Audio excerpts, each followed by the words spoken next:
Hello hi dears welcome back to my YouTube channel. So ಎಲ್ರಿಗೂ ಕತೆ ಇಷ್ಟ ಆಗ್ತಿದೆ ಅಂತ ಅಂದ್ಕೊಳ್ತೀನಿ. ನಾನು ಇದನ್ನು ಒಂದು ಪ್ಲೇ ಲಿಸ್ಟ್ಗೆ ಹಾಕ್ತೀನಿ. ಸೊ ನೀವು ಒಂದಾದ್ಮೇಲೆ ಒಂದು ಒನ್ ಬೈ ಒನ್ ಕೇಳ್ಕೊಂಡು ಹೋಗ್ಬೋದು. ಕತೆ ಹೇಗಿದೆ ಅಂತ ಕಮೆಂಟ್ ಮಾಡೋದನ್ನು ಮರಿಬೇಡಿ. ಹಾಗೆ ನನ್ನ ಚಾನಲ್ನ ಸಬ್ಸ್ಕ್ರೈಬ್ ಮಾಡ್ಕೊಳ್ಳೋದನ್ನು ಮರಿಬೇಡಿ. ಬನ್ನಿ ಕತೆನ ಶುರು ಮಾಡೋಣ. ಕೂಗಾಟ. ಸಣ್ಣ ಪುಟ್ಟ ವಿಷಯಗಳಿಗೂ ಮನೇಲಿ ಕೂಗಾಟ. ನನ್ನ ರೇಷ್ಮೆ ಸೀರೆ ಎಲ್ಲಿಟ್ಟೆ? ರಾಘವನ್ಗೆ ಇನ್ನೂ ಶೇವ್ ಮಾಡೋಕ್ಕೆ ಸಮಯ ಸಿಕ್ಕಲಿಲ್ವಾ ಅಂತ ಅಮ್ಮ ಭಾಗ್ಯಮ್ಮ ಗದ್ದಲ ಮಾಡ್ತಿದ್ರು. ಆದರೆ ಈ ಕೂಗಾಟದ ಹಿಂದೆ ಒಂದು ರೀತಿ ಮಮತೆ ಇತ್ತು. ಮದುವೆ ಮುಹೂರ್ತದಲ್ಲಿ ರಾಘವ ಸಿಂಧುವಿನ ಕೊರಳಿಗೆ ಮಾಂಗಲ್ಯ ಧಾರಣೆ ಮಾಡಿದಾಗ ಇಡೀ ಮಂಟಪ ಅಕ್ಷತೆಯ ಮಳೆಯಿಂದ ತುಂಬ ಹೋಯಿತು. ಇಬ್ಬರ ಕಣ್ಗಳಲ್ಲೂ ಹೋರಾಟ ಗೆದ್ದ ಸಾರ್ಥಕತೆ ಇತ್ತು. ಮದುವೆ ಸಂಭ್ರಮ ಮುಗಿದು ಸಂಜೆ ಸಿಂಧುವನ್ನು ಗಂಡನ ಮನೆಗೆ ಕಳುಹಿಸೋ ಸಮಯ ಬಂದೇ ಬಿಡ್ತು. ಬಂದಾಗ ವಾತಾವರಣ ಸಂಪೂರ್ಣವಾಗಿ ಬದಲಾಗೋಯ್ತು. ಇಲ್ಲಿವರೆಗೆ ನಗ್ತಿದ್ದ ಸೋಮಶೇಖರ್ ಅವರ ಮುಖ ಮಂಕಾಗೋಯ್ತು. ಮಗಳ ಅಗಲಿಕೆ ನೋವು ಸ್ಟಾರ್ಟ್ ಆಯಿತು. ಸಿಂಧು ತನ್ನ ತಂದೆ ಕೈ ಹಿಡಿದು ಬಿಕ್ಕಿ ಬಿಕ್ಕಿ ಅಳೋದಕ್ಕೆ ಸ್ಟಾರ್ಟ್ ಮಾಡಿದ್ಲು. ಈ ಒಂದು ಸೀನ್ ಮಾತ್ರ ಎಲ್ಲ ಹೆಣ್ಮಕ್ಳಿಗೂ ಮೆಮೊರಬಲ್ ಡೇ ಅಂತ ಹೇಳ್ಬೋದು. ತುಂಬ ಕಷ್ಟಕರವಾದ ದಿನ. ಅಪ್ಪ ನಾನು ಹೊರಡ್ಲಾ ಅಂತ ಕೇಳಿದಾಗ ಗಟ್ಟಿ ಮನಸ್ಸಿನ ಸೋಮಶೇಖರ್ ಅವರ ಕಟ್ಟೆ ಒಡೆಯಿತು. 25 ವರ್ಷ ತನ್ನ ಮನೆ ಕಣ್ಮಣಿಯಾಗಿದ್ದ ಮಗಳು ಈಗ ಇನ್ನೊಂದು ಮನೆ ಜ್ಯೋತಿಯಾಗೋದಕ್ಕೆ ಹೊರಟಿದ್ದಾಳೆ ಎಂಬ ಸತ್ಯ ಜೀರ್ಣಿಸ್ಕೊಳ್ಳೋದಕ್ಕೂ ಕಷ್ಟವಾಯಿತು. ತಾಯಿಯ ಮೌನ ರೋಧನ. ಅಮ್ಮ ಭಾಗ್ಯಮ್ಮ ಸಿಂಧುವಿನ ತಲೆ ಸವರಿ, ಹುಷಾರು ಮಗಳೇ, ಅತ್ತೆ ಮಾವನನ್ನು ಚೆನ್ನಾಗಿ ನೋಡ್ಕೊ ಅಂತ ಹೇಳುವಾಗ ಅವರ ಧ್ವನಿ ನಡುಗ್ತಿತ್ತು. ಹೆತ್ತ ಮಗಳನ್ನು ಇನ್ನೊಬ್ಬರು ಕೈಗಿಡೋ ಆ ಕ್ಷಣ ಪ್ರಪಂಚದ ಅತಿ ದೊಡ್ಡ ತ್ಯಾಗದಂತೆ ಭಾಸವಾಯಿತು. ರಾಘವ ಮುಂದೆ ಬಂದು ಸೋಮಶೇಖರ್ ಅವರ ಪಾದ ಮುಟ್ಟಿ ನಮಸ್ಕರಿಸ್ಬಿಟ್ಟು ಹೇಳ್ದ. ಸೋಮಶೇಖರ್ ಅವರು ರಾಘವನ ಕೈ ಹಿಡಿದು ಹೇಳಿದರು, ರಾಘವ, ಇವತ್ತಿನಿಂದ ನನ್ನ ಮಗಳ ಜವಾಬ್ದಾರಿ ನಿಂದು. ಅವಳನ್ನು ಕಣ್ಣೀರು ಹಾಕಿಸ್ಬೇಡಪ್ಪ ಅಂದರು. ರಾಘವ ಮೌನವಾಗಿಯೇ ತನ್ನ ಕಣ್ಗಳ ಮೂಲಕ ಭರವಸೆ ನೀಡಿದ. ಕಾರ್ ನಿಧಾನವಾಗಿ ಚಲಿಸೋದಕ್ಕೆ ಶುರುವಾದಾಗ ಸಿಂಧು ಕಿಟಕಿಯಿಂದ ಕೈ ಬೀಸ್ತಾ ಕಣ್ಣೀರು ಹಾಕ್ತಿದ್ಲು. ಅಪ್ಪ ಗೇಟ್ ಹತ್ರ ನಿಂತು ಮಗಳು ಕಣ್ಣಿಗೆ ಕಾಣದಷ್ಟು ದೂರ ಹೋಗುವವರೆಗೂ ಕೈನ ಬೀಸ್ತಲೇ ಇದ್ದರು. ಇವಾಗ ಈ ಸಿಚುವೇಶನ್ಗೆ ತಕ್ಕಂತೆ ಒಂದು ಕವಿತೆ ಹೇಳ್ತೀನಿ, ಕೇಳಿಸ್ಕೊಳ್ಳಿ. ಮಧ್ಯಮ ವರ್ಗದ ಮದುವೆ, ಬಡತನದ ಬೇಗೆಯಲ್ಲಿ ಬೆಂದ ಪ್ರೀತಿ, ವಾಸ್ತವದ ಹಾದಿಯಲ್ಲಿ ಗೆದ್ದ ರೀತಿ, ಮಗಳ ನಗುವಲಿ ಅಪ್ಪನ ಹಿತವಿದೆ, ಬೀಳ್ಕೊಡುವ ಕಣ್ಣೀರಲ್ಲಿ ಜೀವದ ಹಂಗಿದೆ. ಅರಮನೆ ಇಲ್ಲದಿದ್ದರೂ ಪ್ರೇಮದ ಮನೆ ಇದೆ, ಸಣ್ಣ ಆಸೆಗಳಲ್ಲಿ ದೊಡ್ಡ ಸುಖದ ಅಲೆ ಇದೆ. ಜವಾಬ್ದಾರಿಯ ಸರಪಳಿ ಪ್ರೀತಿಗೆ ಅಡ್ಡಿಯಲ್ಲ, ನಂಬಿಕೆಯೊಂದಿದ್ದರೆ ಸೋಲುವ ಪ್ರಶ್ನೆಯೇ ಇಲ್ಲ. ಮದುವೆ ನಂತರ ಹೆಣ್ಮಗಳು ಗಂಡನ ಮನೆಗೆ ಮೊದಲ ಬಾರಿ ಕಾಲಿಡೋ, ಮನೆ ತುಂಬಿಸ್ಕೊಳ್ಳೋ ಶಾಸ್ತ್ರದ ಭಾವುಕತೆ ಮತ್ತು ಸಂಭ್ರಮದ ಸಮ್ಮಿಲನ. ಅಲ್ಲಿ ರಾಘವನ್ ತಂಗಿ ರಶ್ಮಿ ತುಂಟಾಟ ಈ ಕತೆಗೆ ಒಂದು ಮೆರುಗೆ ನೀಡುತ್ತೆ ಅಂತ ಹೇಳ್ಬೋದು. ಇವಾಗ ಸ್ಟಾರ್ಟ್ ಆಯಿತು ಮನೆ ತುಂಬಿಸ್ಕೊಳ್ಳೋ ಶಾಸ್ತ್ರ. ರಾಘವ ಮತ್ತು ಸಿಂಧು ಮನೆಗೆ ಬಂದಾಗ ರಾತ್ರಿ 8 ಗಂಟೆ ಆಗಿತ್ತು.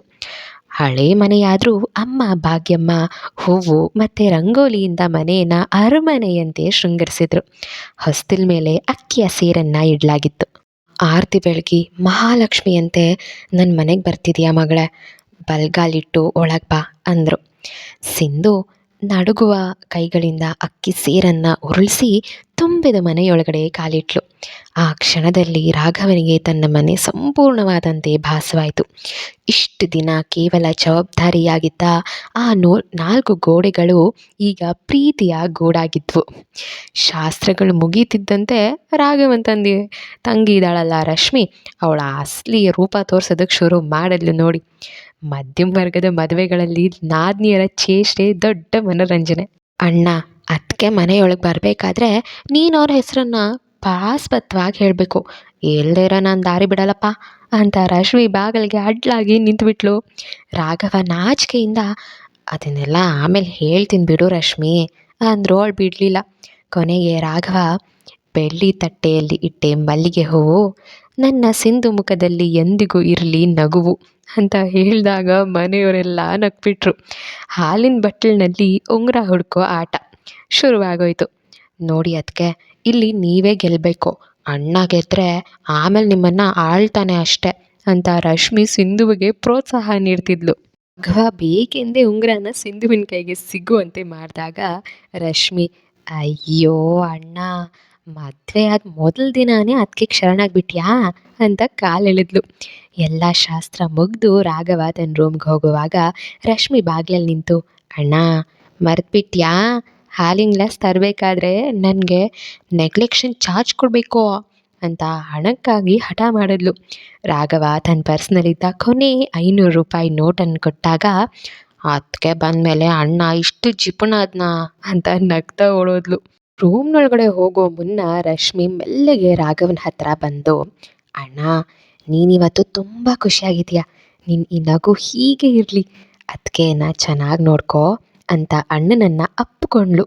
ಆ ಚೇಷ್ಟೆ ಹಿಂದೆ ತನ್ನ ಅಣ್ಣನ ಸುಖಾನ ಬಯಸೋ ದೊಡ್ಡ ಮನಸ್ಸಿತ್ತು.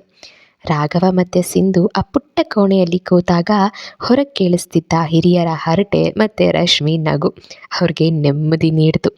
ಮಧ್ಯಮ ವರ್ಗದ ಕುಟುಂಬದ ಅಂದವೇ ಇದು. ಕಷ್ಟಗಳಿದ್ದರೂ ಹಂಚ್ಕೊಳ್ಳೋದಕ್ಕೆ ಒಂದಷ್ಟು ಜೀವಗಳಿರ್ತವೆ. ಮಧ್ಯಮ ವರ್ಗದ ಕುಟುಂಬದಲ್ಲಿ ಅಡುಗೆ ಮನೆ ಅನ್ನೋದು ಕೇವಲ ಅಡುಗೆ ಮಾಡೋ ಜಾಗ ಅಲ್ಲ, ಅದು ಮನೆ ಇಬ್ಬರು ಹೆಣ್ಮಕ್ಕಳ ನಡುವೆ ಸಂಬಂಧ ಬೆಸೆಯುವ ಅಥವಾ ಮನಸ್ತಾಪ ಹುಟ್ಟೋ ಕೇಂದ್ರ ಬಿಂದು. ಸಿಂಧು ಮತ್ತು ಅವಳ ಅತ್ತೆ ಭಾಗ್ಯಮ್ಮನ ನಡುವಿನ ಸಂವಹನ ಹೇಗಿತ್ತು ಅನ್ನೋದನ್ನ ಇಲ್ಲಿ ಬರ್ತಿದ್ದೀನಿ, ಬನ್ನಿ ಕೇಳಿಸ್ಕೊಳ್ಳೋಣ. ಮದುವೆಯಾದ ಮರುದಿನ ಬೆಳಿಗ್ಗೆ ಸಿಂಧು ಬೇಗ ಎದ್ದು ಸ್ನಾನ ಮುಗಿಸಿ ಅಡುಗೆ ಮನೆಗೆ ಓಡ್ ಬಂದ್ಲು. ಅತ್ತೆ ಭಾಗ್ಯಮ್ಮ ಆಗಲೇ ಕಾಫಿ ಇಟ್ಟು ತಿಂಡಿಗೆ ತಯಾರಿ ನಡೆಸ್ತಿದ್ರು. ಹೊಸ ಸೊಸೆ ಅಡುಗೆ ಮನೆಗೆ ಬಂದಾಗ ಒಂದು ರೀತಿ ಸಂಕೋಚ ಮತ್ತು ಕುತೂಹಲ ಸೊಸೆಯಲ್ಲೂ ಇತ್ತು, ಅತ್ತೆಯಲ್ಲೂ ಇತ್ತು, ಇಬ್ಬರಲ್ಲೂ ಇತ್ತು. ಇಂದು ಮೆಲ್ಲಗೆ ಕೇಳಿದ್ಲು, ಅಮ್ಮ ನಾನು ಏನು ಸಹಾಯ ಮಾಡಲಿ, ಇವತ್ತು ತಿಂಡಿ ಏನು ಮಾಡೋಣ? ಭಾಗ್ಯಮ್ಮ ನಗ್ತಾ ಹೇಳಿದ್ರು, ಇವತ್ತು ನೀನು ಏನೂ ಮಾಡಬೇಡ ಮಗಳೇ, ಮೊದಲ ದಿನ ಅಲ್ವಾ, ನೀನು ಸುಮ್ಮನೆ ಕೂತ್ಕೋ. ಆದರೆ ಸಿಂಧು ಕೇಳಬೇಕಲ್ವಾ? ಇಲ್ಲ ಅಮ್ಮ, ರಾಘವನ್ಗೆ ನಿಮ್ಮ ಕೈ ರುಚಿ ಅಂದರೆ ತುಂಬ ಇಷ್ಟ ಅಂತ ಗೊತ್ತು, ನೀವು ಹೇಗೆ ಅಡುಗೆ ಮಾಡ್ತೀರಾ ಅಂತ ನಾನು ಕಲಿಬೇಕು ಅಂದ್ಲು. ಈ ಮಾತು ಭಾಗ್ಯಮ್ಮನ ಮನಸ್ಸನ್ನು ಗೆತ್ತು. ಒಬ್ಬ ಅತ್ತೆಗೆ ತನ್ನ ಮಗನ ಇಷ್ಟ ಕಷ್ಟಗಳನ್ನ ಅರಿಯೋ ಸೊಸೆ ಸಿಕ್ಕರೆ ಅದಕ್ಕಿಂತ ದೊಡ್ಡ ಸಂತೋಷ ಇನ್ನೊಂದಿಲ್ಲ. ಒಗ್ಗರಣೆ ಹಾಕುವಾಗ ಭಾಗ್ಯಮ್ಮ ಜೀವನದ ಪಾಠನ ಸೇರಿಸಿ ಹೇಳ್ತಿದ್ರು, ನೋಡಿ ಸಿಂಧು, ಈ ಸಾಸಿವೆ ಸಿಡಿಯುವಾಗ ಚೂರು ಎಚ್ಚರ ಇರಬೇಕು. ಹಾಗೆ ಸಂಸಾರದಲ್ಲೂ ಸಣ್ಣ ಪುಟ್ಟ ಸಿಟ್ಟು ಬಂದಾಗ ನಾವು ತಾಳ್ಮೆಯಿಂದ ಇರಬೇಕು. ಈ ಮನೆಯಲ್ಲಿ ನಿನಗೆ ಅಡುಗೆ ಇಷ್ಟವಾಗದೇ ಇರಬಹುದು, ಅಥವಾ ನನ್ನ ಶೈಲಿ ಬೇರೆ ಇರ್ಬೋದು. ನಿನಗೆ ಏನು ಅನಿಸಿದ್ರೂ ನೇರವಾಗಿ ನನ್ನ ಹತ್ರ ಹೇಳು, ಮನಸ್ಸಿನಲ್ಲಿ ಇಟ್ಕೋಬೇಡ ಅಂದರು. ಸಿಂಧು ಅತ್ತೆ ಮಾತಿನಲ್ಲಿದ್ದ ಪಾರದರ್ಶಕತೆಯನ್ನು ಮೆಚ್ಚಿಕೊಂಡ್ಳು. ಖಂಡಿತ ಅಮ್ಮ, ನನಗೆ ಈ ಮನೆ ಹೊಸದು ಅನ್ನಿಸ್ತಿಲ್ಲ, ನೀವು ನನ್ನನ್ನು ಮಕ್ಕಳಂತೆಯೇ ನೋಡ್ಕೊಳ್ತಿದ್ದೀರಾ, ಅದೇ ನನಗೆ ಧೈರ್ಯ. ಸಿಂಧು ಕೆಲ್ಸಕ್ಕೆ ಹೋಗೋ ಹುಡುಗಿಯಾಗಿದ್ದರಿಂದ ಅಡುಗೆ ಮನೆಯಲ್ಲಿ ಸಮಯದ ಮಿತಿ ಸ್ವಲ್ಪ ಕಡಿಮೆನೇ ಇರ್ತಾಯಿತ್ತು.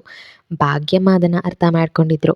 ಸಿಂಧು, ನೀನು ಆಫೀಸ್ಗೆ ಹೋಗೋ ಗಡ್ಬಿಡಿಯಲ್ಲಿರ್ತೀಯ, ಬೆಳಿಗ್ಗೆ ತಿಂಡಿ ನಾನು ಮಾಡ್ತೀನಿ, ನೀನು ಸಂಜೆ ಬಂದಮೇಲೆ ಚಪಾತಿ ಮಾಡಿಕೊಡು ಸಾಕು ಅಂತ ಕೆಲಸ ಹಂಚ್ಕೊಂಡ್ರು.